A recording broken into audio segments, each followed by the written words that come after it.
சண்முகத்தை கொலை பண்ணணும் அப்படிங்கிறதுக்காக வந்து மலேசியாவிலேருந்து வந்திருக்க இந்த சுந்தரம் பண்ண இந்த வேலையால் வந்து இப்போ நம்ம அன்னத்து மேலே தான் எல்லா பழியும் போய் விழுகுது. சும்மாவே பார்த்தீங்கன்னா அன்னத்தை ஏதாவது சொல்லணும், அவளை வந்து சும்மாவே இருக்க விடக்கூடாது, அவளை அசிங்கப்படுத்தி அவமானப்படுத்தணும் அப்படின்னு நினைக்கிறது அந்த வீட்டில் நிறைய பேர் இருக்காங்க.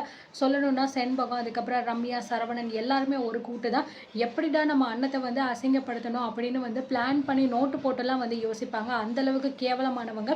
அப்படி இருக்கும்போது இந்த மாதிரி எல்லாருக்குமே கூழ் காய்ச்சி கொடுக்கணும் அப்படின்னு வந்து பார்த்தீங்கன்னா நம்ம அண்ணன் முடிவெடுத்து ஸோ எல்லாமே நல்லபடியாக தான் நடந்திருக்கும். அதே சமயம் பார்த்தீங்கன்னா இந்த சண்முகத்தை வந்து பழி வாங்கி ஆகணும், அவனை கொலை பண்ணி ஆகணும் அப்படிங்கிறதுக்காக இந்த கூழில் வந்து பார்த்தீங்கன்னா இந்த அது விஷ மருந்தை வந்து அந்த சுந்தரம் வந்து கலந்துருவார்.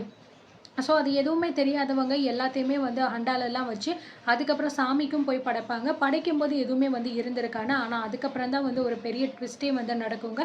ஸோ அது மட்டும் கிடையாது, இதனால அன்னத்துக்கு வந்து ஒரு பெரிய கெட்ட பேர் வரப்போது. அந்த கெட்ட பேரை எப்படி அவங்க துடைக்க போகிறாங்க அப்படிங்கிறதையும் நம்ம பார்த்து தெரிஞ்சுக்கலாம். அண்ட் ரெகுலராக பார்க்க நம்ம சேனலை சப்ஸ்கிரைப் பண்ணிக்கோங்க.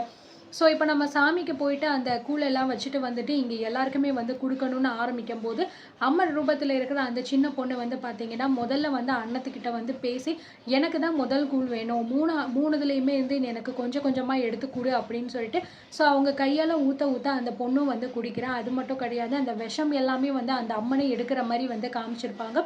அண்ட் அதுக்கப்புறம் பார்த்தீங்கன்னா அந்த கூழை வந்து எல்லாருக்குமே வந்து கொடுத்துருப்பாங்க. எல்லாருமே நல்லபடியாக தான் வாங்கி குடிச்சிட்டு இருந்திருப்பாங்க. ஆனால் யாருக்குமே எதுவுமே வந்து ஆகியிருக்காது. ஸோ அம்மன் கிட்ட வச்சு அந்த ஒரு கூழ் மட்டும் பார்த்தீங்கன்னா நிறம் மாறி இருக்கும். ஸோ ஐயர் வந்து எதிர்ச்சியாக அந்த விஷயத்த வந்து பார்த்துட்டு ரொம்பவே அதிர்ச்சி ஆயிடுறாரு. என்ன இது, இந்த மாதிரி கூழ் காய்ச்சினதில் வந்து இப்படி நீல நிறமாக இருக்குது, இது ரொம்ப அபசகுணமாக இருக்கே அப்படின்னு நினச்சிட்டு உடனே அந்த பாத்திரத்தை எடுத்துகிட்டு வேக வேகமாக வந்து ஓடி வர்றாரு. அண்ணோ அண்ணோ அப்படின்னு சொல்லிட்டு என்னங்கய்யா என்ன ஆச்சு, எதுக்காக இப்படி வந்து நீங்கள் சத்தம் போட்டுகிட்டே வர்றீங்க அப்படின்னு சொல்லும்போது இங்கே பாருமா, நீங்கள் வந்து இந்த மாதிரி சாமிக்கு வந்து கூழ் கொடுத்தீங்கல்ல, அது இப்போ இந்த மாதிரி நேரத்தில் மாறி இருக்குமா, இது ஏதோ பெரிய அபசகுணமாக இருக்குது, இந்த கூழில் வந்து யாரோ என்னமோ கலந்துருக்காங்க போல இருக்குது அப்படிங்கிற மாதிரி வந்து சொல்கிறாங்க. ஸோ இதை கேட்டோன்னே எல்லாருமே பயங்கரமாக ஷாக் ஆகுறாங்க. என்னங்கய்யா என்ன சொல்கிறீங்க நீங்கள் அப்படின்னு அண்ணன் கேட்கும்போது இங்கே பாரு அண்ணம் அப்படிங்கிற மாதிரி அதை காமிக்கிறாங்க. அந்த சட்டியில் பார்த்தோம் அப்படின்னா ஃபுல்லாமே வந்து நீல கலரில் இருக்குது, அதாவது விஷம் கலந்தால் என்ன கலரில் மாறி இருக்குமோ அந்த மாதிரி இருக்குது. சண்முகம் வந்து என்னங்கய்யா இது இப்படி இருக்குது, நாங்கள் கொடுக்கும்போது இப்படி இல்லையே அப்படிங்கிற மாதிரி சொல்லும்போது ஆமாங்க ஐயா, நான் கூட இப்போ தான் பார்த்தேன், இதை பார்த்த உடனே தான் எனக்கு அப்படியே ஒரு மாதிரி மனசு படபடத்துன்னு வந்துருச்சுங்க ஐயா. கண்டிப்பாக இந்த கூழில் வந்து ஏதோ ஒரு விஷயம் யாரோ கலந்துருக்காங்க, நிச்சயமாக இதை குடிச்சிங்க அப்படின்னா உயிருக்கே ஆபத்து அப்படிங்கிற மாதிரி சொல்கிறாங்க. அப்படி என்னையா இதில் கலந்துருக்காங்கன்னு சொல்கிறீங்க, எங்களுக்கு ஒன்றும் புரியலையா அப்படின்னு சண்முகம் கேட்கும்போது அந்த பூசாரி ஐயா பார்த்தீங்கன்னா அந்த கூழை வந்து பார்த்தீங்கன்னா லைட்டாக ஸ்மெல் பண்ணி பார்க்குறாரு. பார்த்துட்டு வந்து எனக்கு என்னமோ வந்து இதில் யாரோ வந்து விஷ மருந்தை கலந்த மாதிரி தான் வந்து தோணுது, அந்த மாதிரி ஒரு வாசனை தான் வருது அப்படிங்கிற மாதிரி சொல்லும்போது ஐயோ என்னங்கய்யா சொல்கிறீங்க நீங்கள், இந்த கூழை நாங்கள் எல்லாருக்குமே விநியோகம் பண்ணிட்டோமே, நிறைய பேர் வாங்கி குடிச்சிட்டாங்களே, இப்போ இதனால் யாருக்கு என்ன இருக்குன்னு ஒன்றும் தெரியலையே அப்படின்னு ரொம்பவே படபடப்பாக இருக்கார்.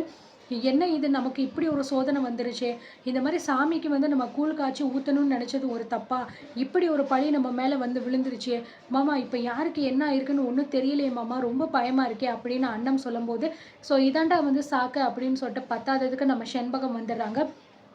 இவ மூஞ்ச வந்து முன்னாடி காமிச்சு எல்லாத்தையும் பண்ணா பார்த்தியா, இப்படி பண்ணதுக்கு தான் இப்படியெல்லாம் ஆயிருக்கு, இந்த விளங்காதவள்லாம் முன்னாடி வந்து எல்லாமே பண்ண சொல்கிறது தான் இப்படியெல்லாம் அபசரகுணமாக நடக்குது அப்படின்னு சொல்லும்போது உடனே பார்த்தீங்க அப்படின்னா கார்த்திக் வந்து அம்மா இப்போ கூட உங்கள் வாயை வச்சுட்டு சும்மா இருக்க மாட்டீங்களா, ஏன் எப்போ பார்த்தாலும் அன்னத்தை ஏதாவது குறை சொல்லிக்கிட்டே இருக்கீங்க, உங்களுக்கெல்லாம் வேறு வேலையே இல்லையா அப்படின்னு சொல்லும்போது சரவணன் வந்து டேய் அம்மா சொல்கிறதுல என்னடா தப்பு இருக்குது, உன் பொண்டாட்டினால தானடா இப்படியெல்லாம் ஆயிருக்கு, இப்படி விஷம் கலந்ததை வந்து உன் பொண்டாட்டி கொடுத்துருக்காளே, இதனால் யாருக்காவது ஏதாவது ஆயிடுச்சுன்னா ஒட்டுமொத்த குடும்பமும் போயிட்டு ஜெயிலில் போய் உட்கார முடியுமாடா அப்படிங்கிற மாதிரி கேட்கும்போது ஸோ உடனே நம்ம அண்ணன் வந்து இங்கே பாருங்கள் பெரியதா, இது எப்படி ஆச்சு என்ன ஏதுன்னு சொல்லிட்டு நம்ம இனிமே தான் கண்டுபிடிக்கணும், எல்லார் முன்னாடியும் தானே கூழ் காய்ச்சணும், அப்போல்லாம் நீங்கள் எதுவுமே வந்து சொல்லலை, இப்போ வந்து இப்படி சொன்னால் என்ன அர்த்தம் அப்படின்னு சொல்லும்போது ரம்யா சொல்கிறாங்க, ஏய் அண்ணன் என்ன பண்ணுறதையும் பண்ணிவிட்டு நீ இவ்வளோ திமிரா வந்து பேசிக்கிட்டு இருக்க, இதுக்கெல்லாம் காரணம் நீயா தாண்டி இருப்ப, இந்த குடும்பம் சந்தோஷமாக இருந்துடக்கூடாதுன்னு நினச்சி தானே இதெல்லாம் வந்து பண்ணியிருக்க, உனக்கெல்லாம் இப்படி சொன்னால் சரிப்பட்டு வராது,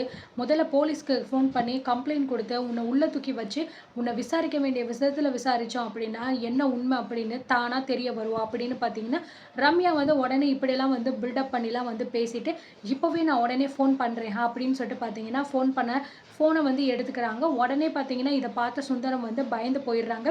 அதாவது போலீஸ்லாம் வந்து விசாரிச்சுட்டாங்க அப்படின்னா, அது ரொம்ப பெரிய பிரச்சனை ஆயிரும் அப்படின்னு சொல்லிட்டு, "ஐய்யய்யோ! இரும்மா, எதுக்காகம்மா இப்ப நீ அவசரப்பட்டுக்கிட்டு இருக்க? அந்த பொண்ணுலாம் எதுவுமே பண்ணியிருக்கிறதுக்கு வாய்ப்பு இல்ல. இதுக்கு வேற ஏதோ ஒரு பிரச்சனை இருக்கும்மா.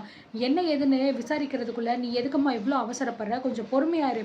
அப்படின்னு ரம்யாவ பார்த்தீங்கன்னா சொன்னதுனால, உடனே சண்முகமும் பார்த்தீங்கன்னா, "தங்கம் கொஞ்சம் நீ அமைதியா இரு. இதுக்கான காரணம் இவ தான் அப்படின்னு கன்ஃபார்மா தெரிஞ்சுச்சுன்னா, நீயே இவள அப்படியே கையும் களவுமா புடிச்சு போலீஸ் ஸ்டேஷன்ல கொண்டு போய் ஒப்படைச்சுரு. அதுவரைக்கும் நம்ம கொஞ்சம் பேசாம இருப்போம். என்னதான் நடக்குது? இவ அப்படி என்னதான் பண்ணிருவா? அப்படிங்கிறத நம்ம பார்க்கலாம்." அப்படின்னு சொல்லும்போது, சண்முகம் சொல்றாரு, "இங்க பாரு கண்ணு, இவங்க சொல்றதெல்லாம் நீ பெருசா எடுத்துக்காத.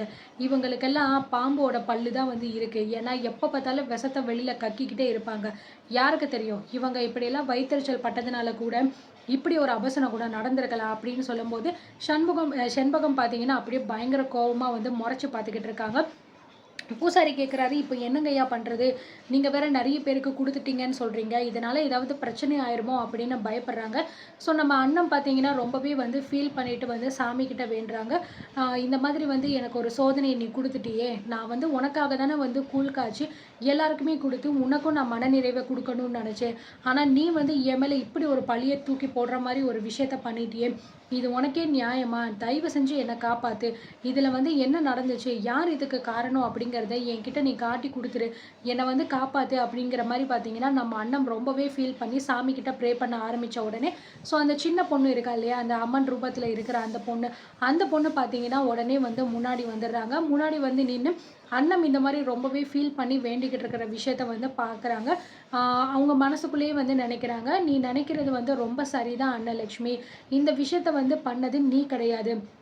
ஆனா, இங்க சுத்தி இருக்கிறவங்க வந்து உன் மேல தப்பு சொல்லி, உன்ன வந்து இந்த மாரி பழிச்சொல் வந்து சொல்லிக்கிட்டு இருக்காங்க.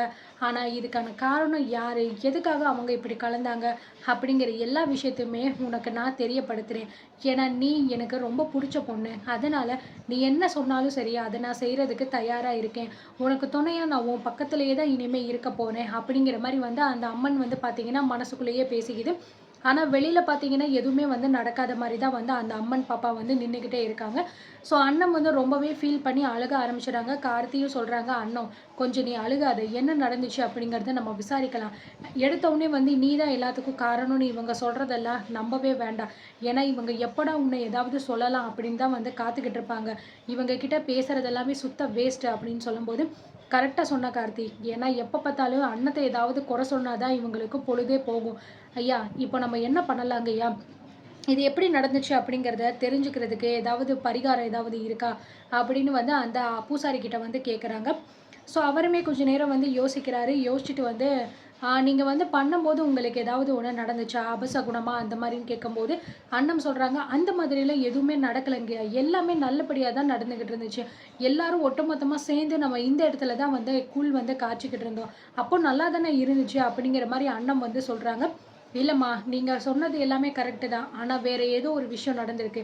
எந்த இடத்துல நீங்க இந்த மாரி தவற விட்டீங்க அப்படிங்கிறத கொஞ்சம் நல்லா யோசிச்சு பார்த்தீங்கன்னா, உங்களுக்கு ஒரு நல்ல ஒரு பதில் வந்து கிடைக்கும்." அப்படிங்கிற மாரி வந்து அவரும் சொல்லிர்றாரு. ஸோ இதனால ரொம்பவே பிரச்சனைகள் வந்து ஓடிக்கிட்டு இருக்கு. என்ன நடக்குது? என்ன நடந்துச்சு? அப்படின்னு தெரியாம அண்ணன் ரொம்பவே ஃபீல் பண்ணிட்டு இருக்காங்க. இதுக்கெல்லாம் அந்த கடவுள் வந்து பதில் சொல்லுமா? அந்த சின்ன பொண்ணு வந்து அந்த சின்ன பொண்ணு வந்து அண்ணத்த காப்பாத்துவாங்களா? இல்லையா? அப்படிங்கிறத நம்ம ஒன் பை ஒன்னா பார்த்து தெரிஞ்சுக்கலாம்.